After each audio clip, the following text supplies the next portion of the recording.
hello to this question.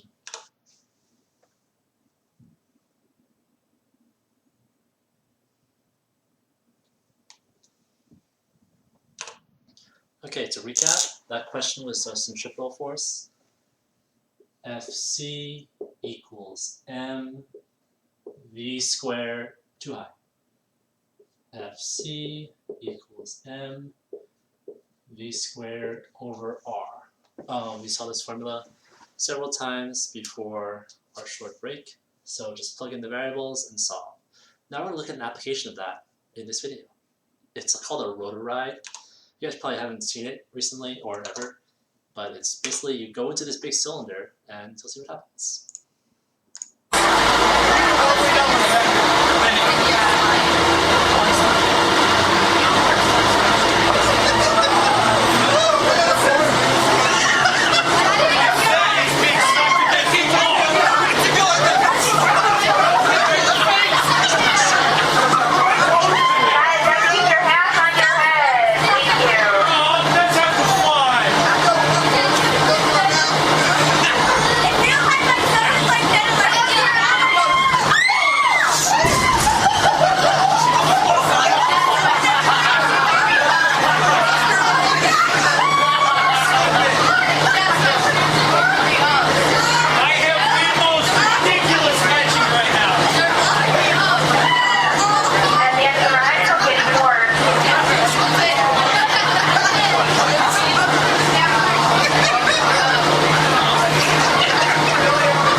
That's enough.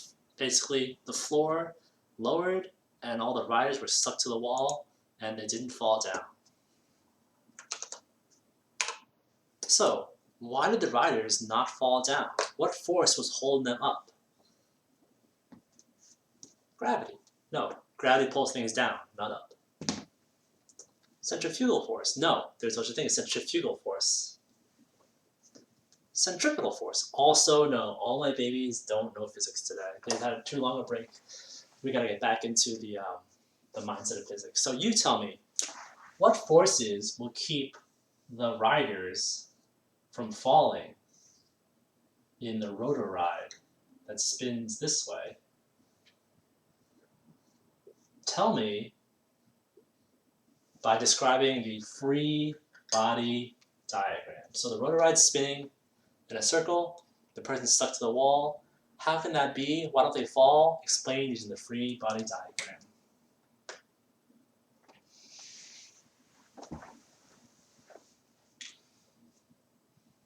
Okay, pretty straightforward free body diagram. Hopefully you can see. There's a little bit of glare from the window, but it's pretty far away, so we're just, I don't really feel like getting up right now.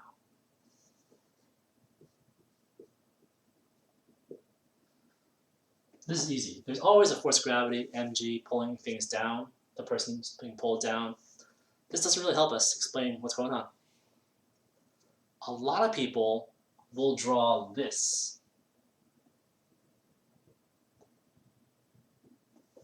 And they'll call it centrifugal force or centrifugal force. This is how a centrifuge works. Like, if you guys ever seen a centrifuge, people put like their blood inside a centrifuge and it spins it and it separates so they can like analyze it better, I guess. I don't really know how it works. Centrifugal force is not real. It doesn't exist. Do you see any objects inside the picture pushing the person against the wall or pulling them against the wall? No. If there is not a real thing applying a force, it's not a real force. It doesn't exist. So, no centrifugal force, but there is a centripetal force. When they're on the right side of the circular cylinder, they're being pushed toward the center to the left. Not by a force called the centripetal force. That's not a type of force. It's normal force, but it is the centripetal force. Okay, we're missing a force. As you can see, this is not equilibrium. This person would accelerate downward as well as left. There's one more force. It's frictional force.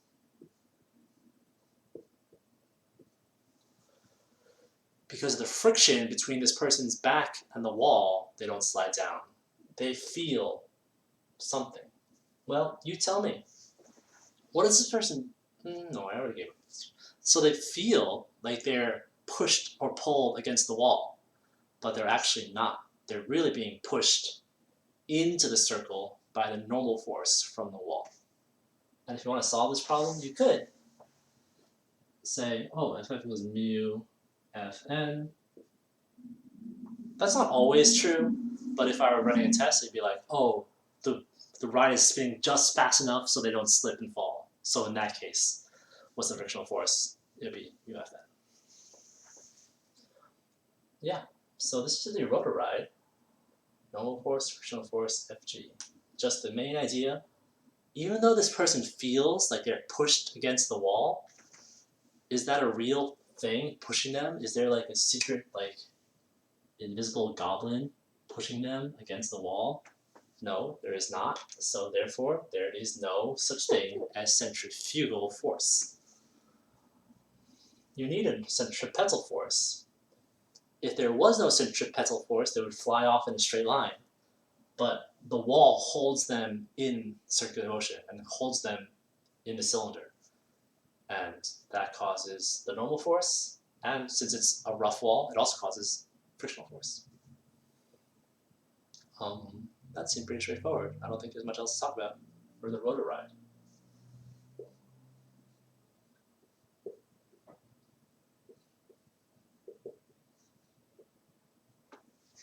Okay, I think we're going to do a quick practice problem for the rotor ride.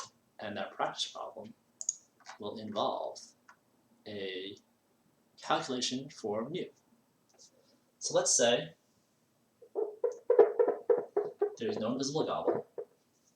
I'm in the rotor ride, and my mass is 100 kilograms.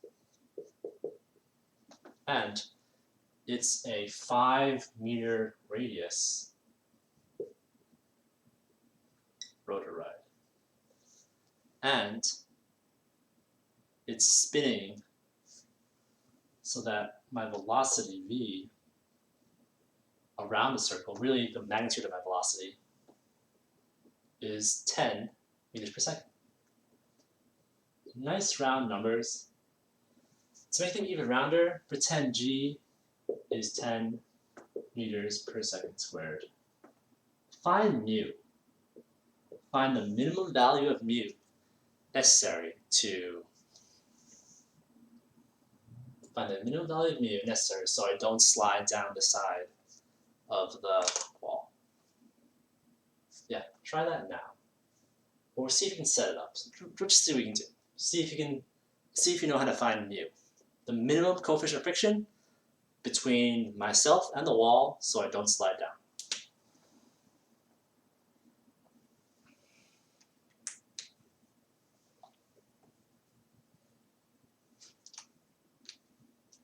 Okay, hopefully this free body diagram makes sense.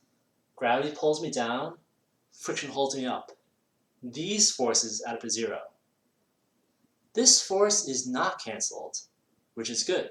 We need the centripetal force because we need centripetal acceleration because an object going in a circle is accelerating toward the center of the circle. So, pretty easy problem, to be honest.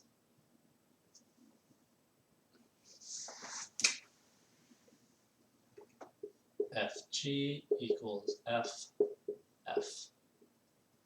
Mg equals mu Fn. And then the big brain realization, Fn is the centripetal force.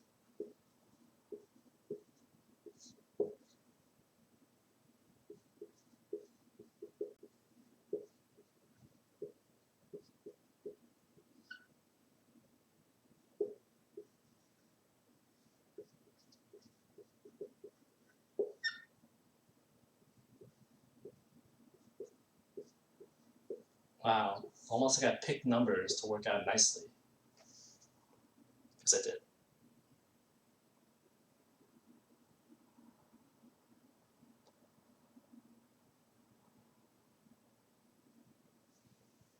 There's a square here.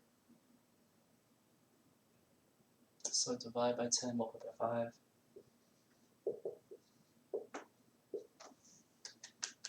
Good job, Mr. Lamb. That is the rotor ride. Maybe someday you can go ride one when the pandemic's over. Okay, time for a different idea.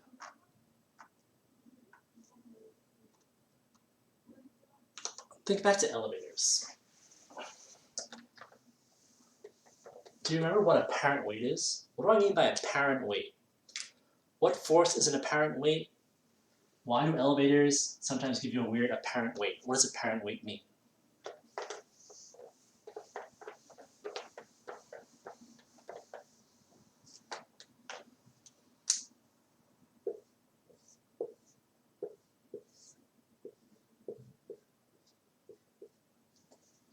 Apparent weight is the normal force on your body from the floor of the elevator. Basically, normally if the elevator is stationary or even moving at constant speed, your weight will be your apparent weight. You'll feel the same weight as you always do, which is fine. But if the elevator accelerates up, you'll feel heavier. If the elevator accelerates down, you'll feel lighter. So that's apparent weight. It's really just second law.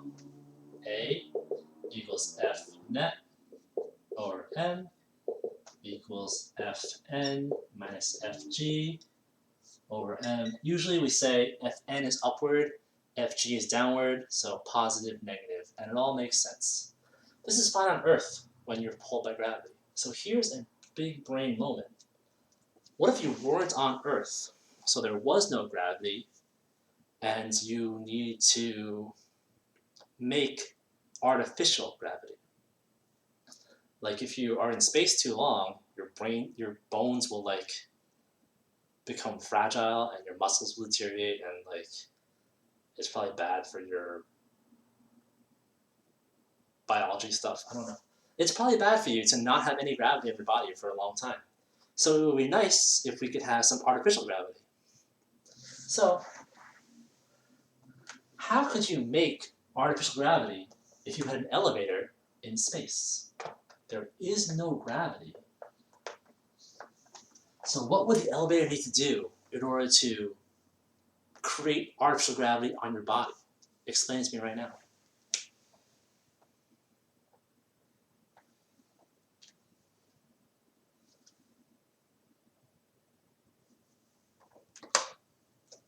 What's that, Sage? The elevator needs to go up. The elevator needs to go up. That's a very common answer to this question, and it's wrong. Daisy? The elevator needs to accelerate up. Yes, much better. Just moving up with upward velocity doesn't cause any apparent weight. If you want apparent weight, you want the floor of the elevator to push up on your body to feel like gravity, the elevator has to accelerate up, not move up. It could be moving down and slowing down. That would still give you apparent weight from the elevator's floor on your body. How fast should it accelerate? Upward at 9.8 meters per second squared. Yes, good job. If the elevator accelerates up at 9.8 meters per second squared, if you jump up, the elevator will fly up and catch you. That'll be the same as if you jumped on Earth. If you release a ball, the ball will stay still, but the elevator will fly up and the floor will hit the ball. That'll be the same as if you drop a ball on Earth and it falls due to gravity. This is artificial gravity. If the elevator accelerates upward at 9.8 meters per second squared, for people in the elevator, for everything in the elevator, it'll be as if you have normal Earth's gravity. Wow, amazing. And actually, it might come up in your lifetime. You might have a space station or some spacecraft where you have to stay in for a significant amount of time and they want artificial gravity. They could use this. And wait a second, nope, they couldn't. This wouldn't work. Because if you are in an elevator in your spaceship and you want artificial gravity, you would need a massive elevator. In 10 seconds, you'll go 500 meters. In 100 seconds, you'll go 50,000 meters. In 1,000 seconds, which is not that long, you'll go 5 million meters. You're not going to make a spaceship 5 million meters long. So this isn't really going to work as well. Yes, it'll work for a few seconds, but elevator, you can't just keep accelerating in a straight line forever. You can't really build a super massive spaceship with elevators that just move forever inside them. If only there was another way using things we just learned 5 minutes ago. If you can think of one, tell me right now.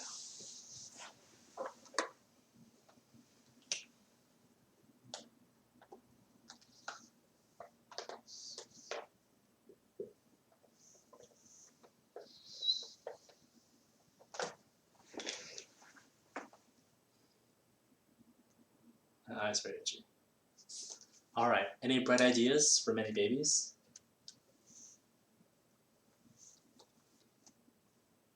You could build a really long elevator. We just talked about that. That's not what we can do. A really long elevator is not going to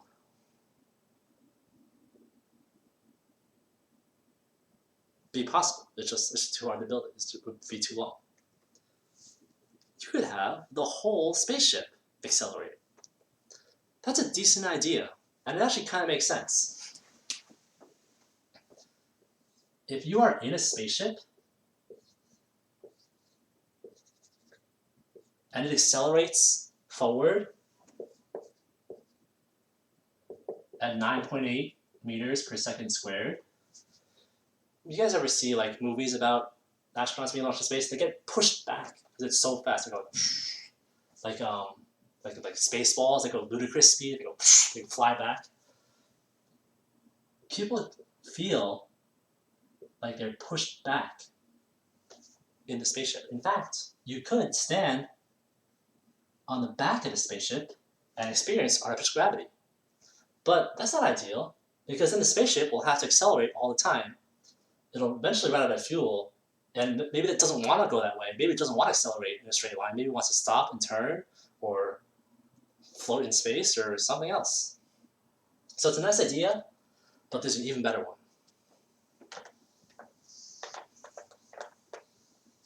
Yes, Sage, what is it? The elevator could accelerate in a circle, not a straight line. Oh my gosh. It could be in circular motion. Because everything going in circular motion does accelerate. This could be the centripetal acceleration. I'm going to redraw it down here.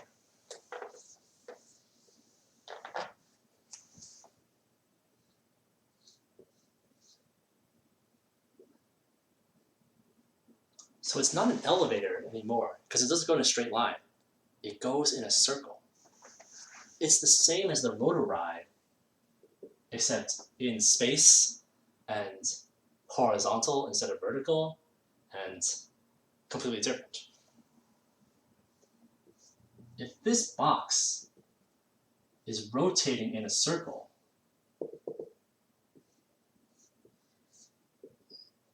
you feel a push to the outside of the circle.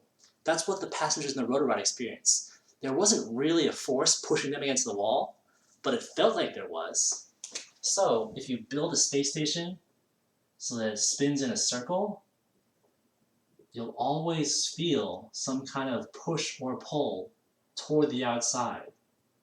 It's not real, but you could have it, and it would be the apparent weight for the passengers inside the space station. And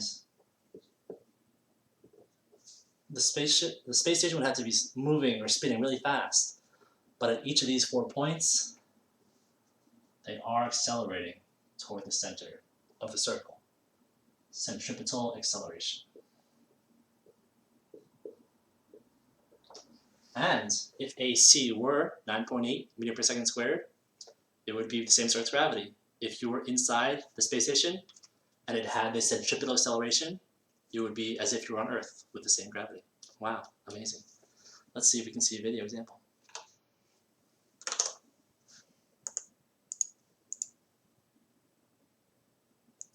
This is not really a video example. This is something NASA used to train astronauts to walk on the moon. They wanted to replicate the moon's gravity, which is weaker than the Earth's. So they built this crazy thing. And it is pretty similar to a rotor ride. The astronaut is like suspended from this boom.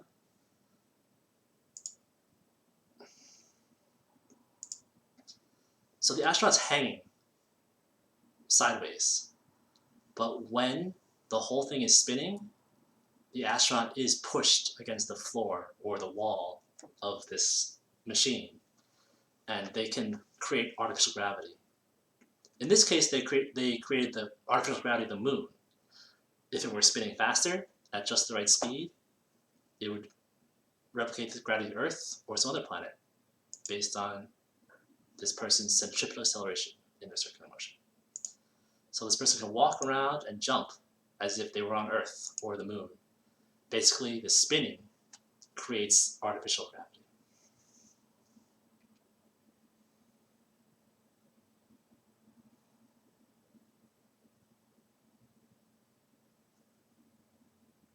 Oh my gosh. Maybe we can find another example.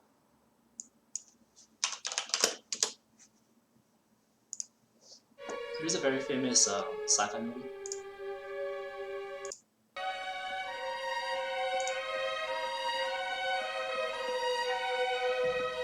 This isn't really the right speed you would need, I think. I think it's way too small.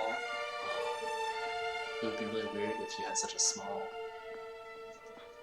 space station, but it's spinning, and he can walk on the side.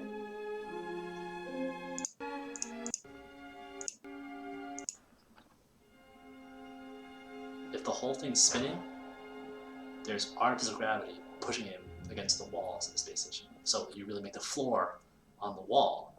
See this guy sitting? He's just sitting on the wall doing some work. That's artificial gravity because this whole thing is spinning.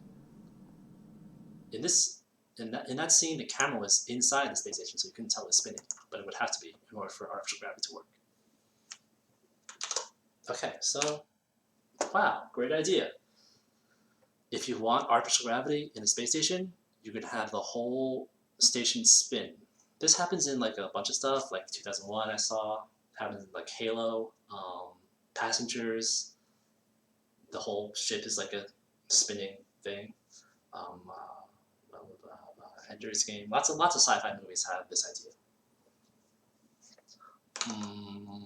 Let's do another practice problem.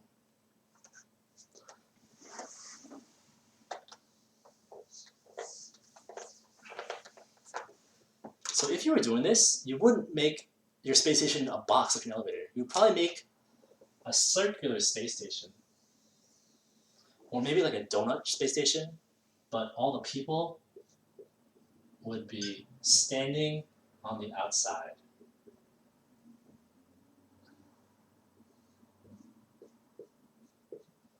As it spun. Let's say it spins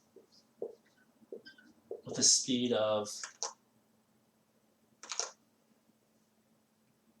No, I think you're going to find the speed. Let's say I have a 200 meter radius space station, and I am again 100 kilograms. How fast does it spin in order to replicate Earth's gravity? And then what would the frequency be of its rotation?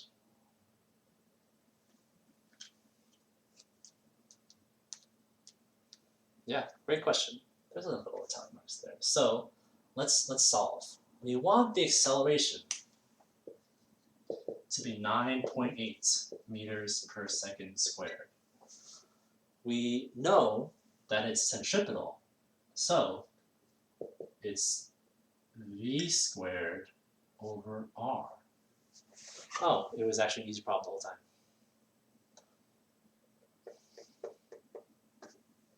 Where's my phone? It's too far away. V will be square root ACR.